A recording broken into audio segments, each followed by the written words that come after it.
Yo, what's the deal, man? It's your boy Deuce Thomas on the sit down, episode 2.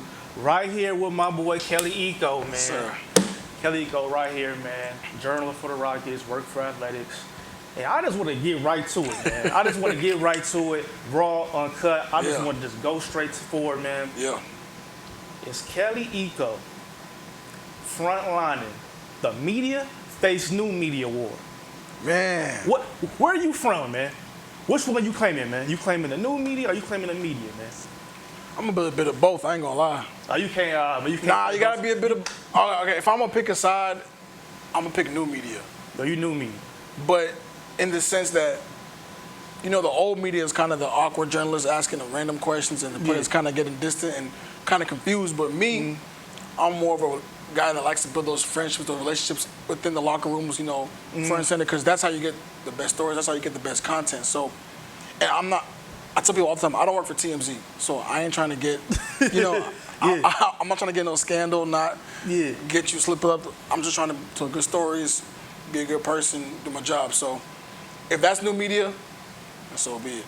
Because it seems like the new media is, in my opinion, it looks like just the players are new media, is it? Yeah, and that's because at some point, as a reporter, as journalists, our job is to tell stories, but can't nobody tell your story better than you. Yeah. So you've seen guys like Draymond Green, guys like CJ McCollum, guys like JJ Redick take that into their own hands and tell their stories how they want to be told, because that's the first person to count. And they get to control their narrative. They get to control, things that they want to get across. And I think from that perspective, it's a good perspective, because you get to see kind of how the players deal with stuff. Because for so long, in today's day and age, everything is clickbait. Everything is who said what, when, where, and why. Yeah. But now you're seeing these guys take things on themselves and kind of say, this is my story. This is how I want to say it. So I think that's a good thing. So how did this whole deal start, though? Like, it just came out of nowhere. I don't know if it was because of Draymond, JJ Redick. Because it seemed like the leaders of new media, in my eyes, is KD, JJ Redick, Draymond Green. Yeah, so I guess it started kind of the first take thing. JJ Redick, basically. Then, you have Stephen A., you got Skip, you got, Shannon Sharp. Yeah. Guys that are on TV every day, but, they give their opinions. They're very strong, opinionated guys. Yeah. Very educated guys. But after a certain point, it's TV. You got to sell something. Oh, okay. So if certain people don't like what certain people are saying, you got to look past it, because there's a reason behind it. It's not that saying that Stephen A. or Skip, they actually feel like that, but it's a business in the day. So you got to sell something. So you think the players, they're just tired of just always just getting critiqued for the littlest thing, like Shaq telling KD about a bus, talking about you know what I'm saying? It's just like, I think the players are getting just tired of the older guys always critiquing them. Yeah. You know what I'm saying? Kind of like never showing love and stuff like that. So, the new media face media deal is really interesting. I've been really keeping up with it. But the fast forward to that, man, let's talk about you, man. Yeah. Journalist for the Rockets. Right. You work for Athletic. First thing first, man. How you feel about Jabari? What's his name again? Jabari Smith. Jabari Smith. I almost think Jabari Parker for some reason. How you feel about Jabari Smith, man? Was that a good pickup for the Rockets? Was that the perfect pick for the Rockets? Should have been somebody else. Is he the right guy to push that narrative? Is he the right guy to make the Rockets go back to that playoff contending team, man? I think we'll see. I think first and foremost, everyone thought for a long time that Jabari was going number 1. Yeah.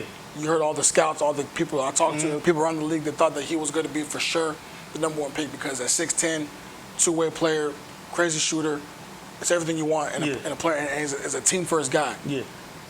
At some point, the Rockets kind of fell in love with, Banchero, because he can score from anywhere on the floor. 6'10", he's big, got size, can play off of Jalen Green. 2 guys to build for the future. Now, obviously, when draft night came and the Magic shocked everybody and took Paolo, now people are gotta, oh wow. But in Jabari Smith, he's someone that the Rockets want to be a good defensive team at some point. That's going to be your first building block. He's 6'10", he can switch 1 through 5.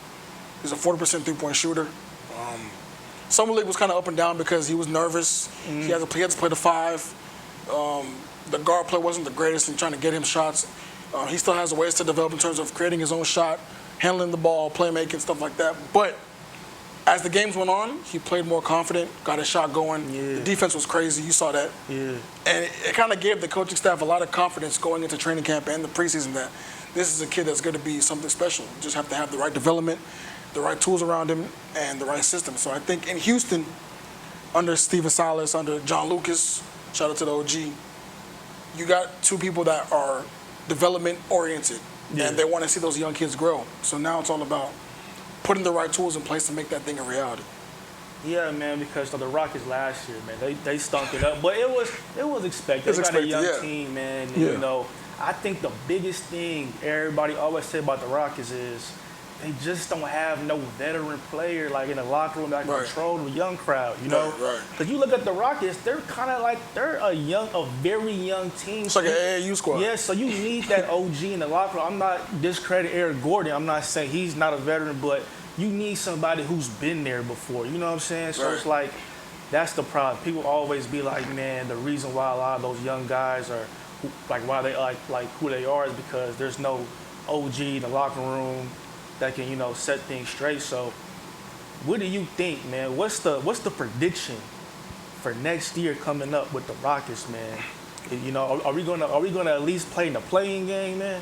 The playing is a stretch. You know what I'm saying? Like, is there gonna be moves being made with the players? Right. You know what I'm saying? So I think for those guys heading into next season, the biggest thing is improvement. They won 20 games last year. I think the Vegas over-under was like 26.5, but that was well under. But if you go back to last season, they were in a lot of those games, like late. I think their record in games inside about 5 points less was kind of like, it was bad, but it's enough tape to show why they lost those games. You know, poor decision-making, poor shot taking at the end of the day, bad defense. That's a young team. Those are characters of a young team. Going into year 2 of the rebuild now, the thought is, you know, Jalen Green's going into year 2. Yeah. Kevin Porter Jr., another year under his belt. Jabari Smith, Jayshawn Tate, those young guys. Can you put together, you know, more confidence, more string of games, close games, you know, clutch situations, playing, if you want to look at the Pelicans last year as an example, a team that wasn't supposed to be good, they got hot late, made the play-in. I want to say the win threshold, they got to win at least 30 games if you want to be even considered for the play-in. That's a 10-game jump. That's a lot of improvement. Yeah. Can they get there? I don't know. You know, anything can happen in the season. Injuries, you get hot, a trade happens. But where the Rockets are, from what I understand, they want to preserve that cap, you know, for next summer. Oh. You know, John Wall's coming off the books at that point. Eric Gordon will be gone. Then you start to be real players in free agency because, you know, Houston's a prime destination. You know, you got the food, you got the nightlife, you got everything. So you got the no income tax. That's kind of their plan long term to get back to where they were. You know, to have that cap space. Are they going to cut my dude Silas some slack though? It's like that's the thing. It's like, man, it's like I kind of feel bad, you know, for him because it's like it ain't his fault what he got going. You know what I'm saying? But I just feel like, man, are they gonna let him coach the whole remaining year next year? Are they gonna give him a shot next year, man? Anything can happen. We seen the Suns be just like the Rockets, and they was in the finals a couple years ago. Are they gonna trust the process with Silas, man? That's the biggest thing, and I think this is the last year of his deal. You know, praying. They just added 3 new assistant coaches on the bench, but they're all 1-year deals. You know, for a young team, the most important thing is consistency, stability, foundation. Steven came into this team expecting to coach a veteran team with Russ and James. Hard. Oh, I remember that. We can get to that later. but he came into the situation expecting to take a team to the playoffs consistently. And on his head, it got flipped overnight. He had to adapt on the fly. He had to coach all these young kids. And his whole career, he's been around veteran, older teams. Dallas, Golden State, Charlotte. You know, so I think a lot of times people don't give him enough credit for the job he had to do because it's hard. Like, winning in the NBA is so hard, and it's even harder when you don't know what your team looks like on a day-to-day basis. Go back to last year, they were signing guys off the street for 10 days. If you had a post 10-day, there's so many injuries, so much inconsistency. Now, last year, you got to see him actually get to put a plan in place, open the playbook a little bit more. He wants to open it more come training camp now, because he's an X&O's guru. Like Steven is, he knows his stuff. Like, but it's hard to teach kids the game of basketball. It's hard. It's a pro game. Yeah. And you got to make sure 15 guys in the roster all know what the fuck they're doing. So that can take some time. And you're going to see sometimes ugly basketball. You're going to see sometimes defensive breakdowns because they're still learning and processing on the fly. So it's going to look like it. So I do think people should cut him some slack because he knows his stuff. People, they make it seem like he doesn't know what he's doing. He's in over his head. No, that's not the case. You're teaching kids.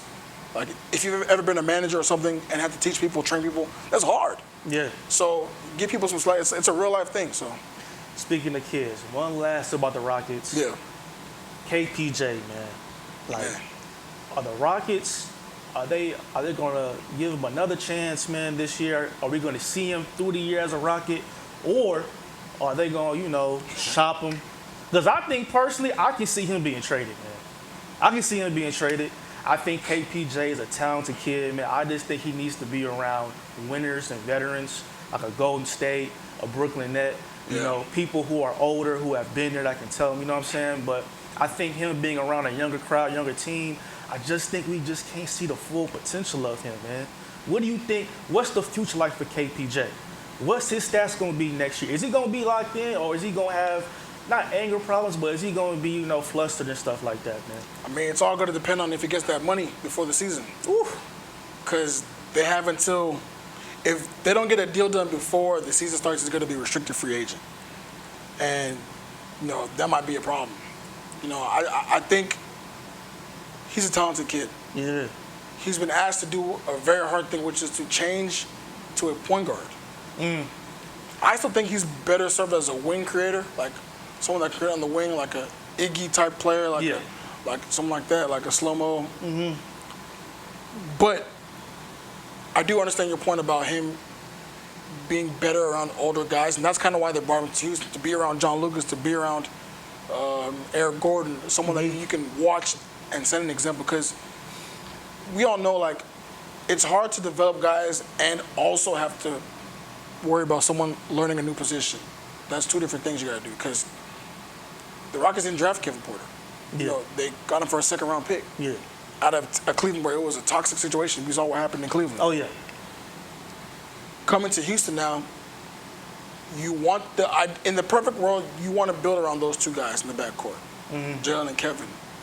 But I think this year is going to tell you if that's feasible, because to end the year last season, they played great together. They were cooking 30 points a game, whatever. How much of that is going to carry on to next season? He's going to play. He might be, because it's two. It's either he's playing for a contract, or he already got the money, and is either going to show you why you gave him the money, or just going to coast. And we've seen NBA players do both. We've seen it. Yeah, we've definitely seen players get paid, and the next year they chilling. They just big chilling, man. But so so let's talk about you for a quick second, man. Your story, man.